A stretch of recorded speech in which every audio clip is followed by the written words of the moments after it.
Egypt, the ancient land of pharaohs and prophets, has long stood as a towering pillar of global civilization. But beyond the well-documented glories of its ancient past lies a rich yet dangerously fragile intellectual legacy forged over a millennium of Islamic scholarship. From the foundational texts of the early caliphates to the intricate jurisprudence developed in Al-Azhar, Egypt was the crucible where specialized knowledge, known as Ulama knowledge, was refined, documented, and stored. The sheer volume of this intellectual output is staggering, encompassing sciences, philosophy, mathematics, medicine, and theology. These were not simply books. They were the collective memory of a civilization, often copied laboriously by hand, representing generations of deep, committed study. Today, much of this precious heritage is facing an existential threat, decaying quietly in forgotten corners. The tragedy we confront is not swift or sudden, but a slow, pervasive erosion. Imagine thousands of handwritten volumes, meticulously bound and inscribed, slowly crumbling into dust, not due to war, but neglect.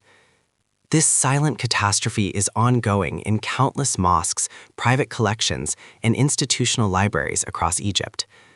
These manuscripts contain not just the primary texts, but the vital commentaries, marginalia, and scholarly chains of transmission, isnad, that contextualize and validate Islamic thought. When a manuscript perishes, it is not merely paper that is lost. It is the specific, often unique, interpretation and insight of an ulama, a high scholar, that vanishes forever, creating irretrievable gaps in our understanding of history and religious jurisprudence. To understand the gravity of this loss, we must consider the ghost of Alexandria. The burning of the Great Library of Alexandria remains a powerful symbol of catastrophic intellectual loss, a sudden, dramatic erasure of human knowledge. Yet, the ongoing demise of Islamic manuscripts in modern Egypt is arguably a tragedy of comparable magnitude, simply unfolding in slow motion. The ancient library was a single, monumental repository.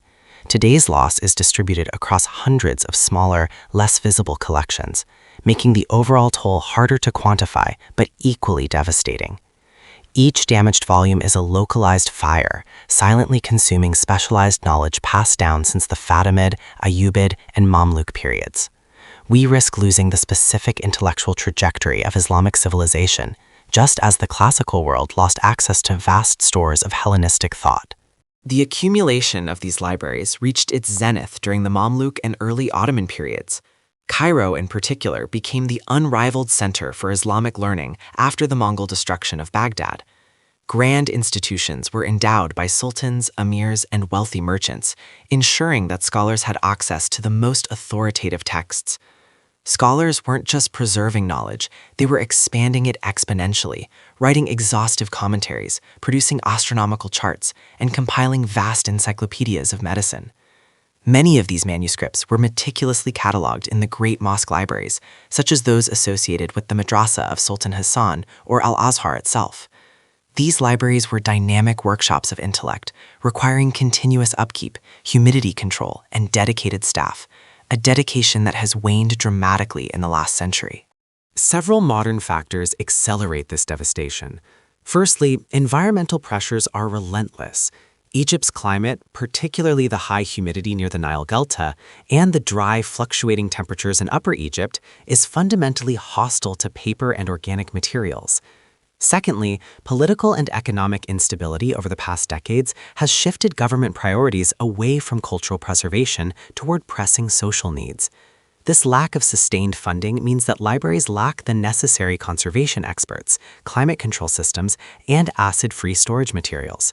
Thirdly, the sheer volume of the material is overwhelming. Without centralized professional management and resources, thousands of unique volumes remain vulnerable, often stored in unsuitable conditions, stocked high in damp basements or dusty attics, waiting for inevitable decay. Consider the situation within Cairo's historic mosques. While Al-Azhar's main collection has seen some modernization, many smaller yet historically rich mosque libraries are functionally forgotten. These repositories often hold texts that migrated from places like Andalusia or Baghdad centuries ago, preserved as invaluable artifacts of cross-cultural Islamic learning. Visitors occasionally discover manuscripts tied up haphazardly with string, brittle as glass, stored next to active prayer halls or utilities, far removed from modern conservation standards.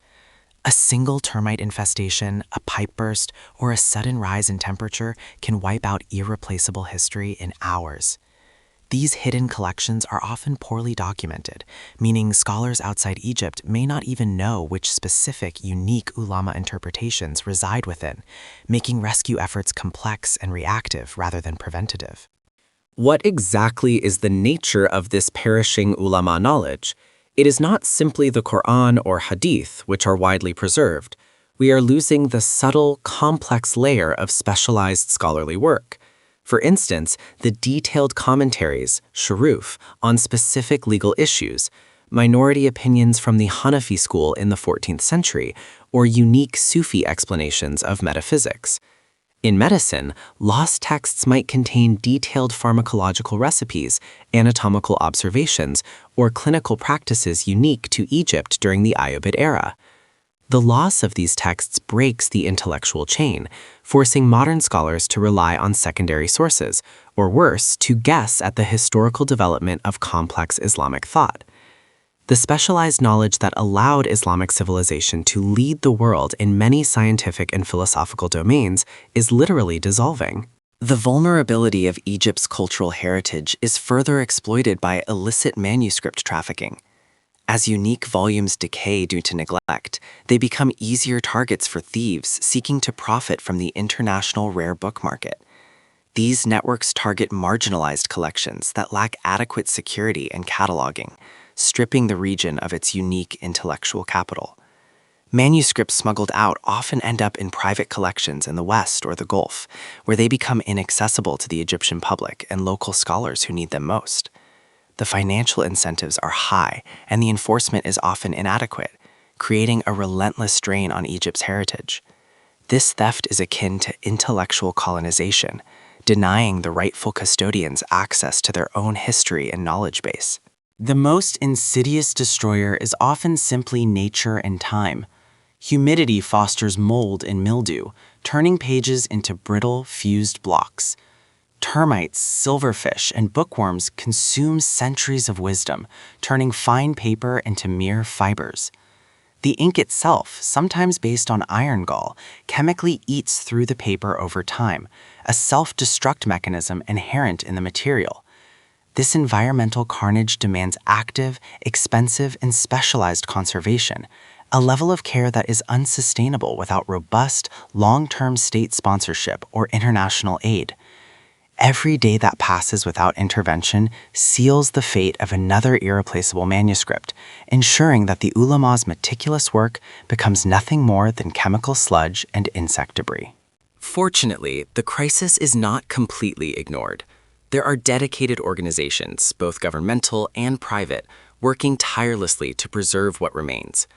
Digitization is the primary tool of modern rescue. High-resolution scanning creates digital surrogates, protecting the information even if the physical artifact perishes.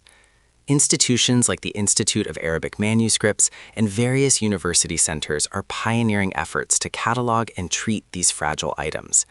International collaboration, often with European or American libraries, provides expertise and technology. However, digitization is expensive, slow, and requires specialized training. The race against time remains urgent. For every volume digitized, dozens more continue to decay, underlining the need for drastically scaled-up, coordinated preservation strategies that cover every region of Egypt. The philosophical impact of this ongoing loss is immense. When we lose the specific knowledge embedded in these manuscripts, we sever the continuity of scholarship. Modern Islamic studies face challenges rooted in historical ignorance, forced to interpret texts in a vacuum without the benefit of centuries of scholarly refinement and debate.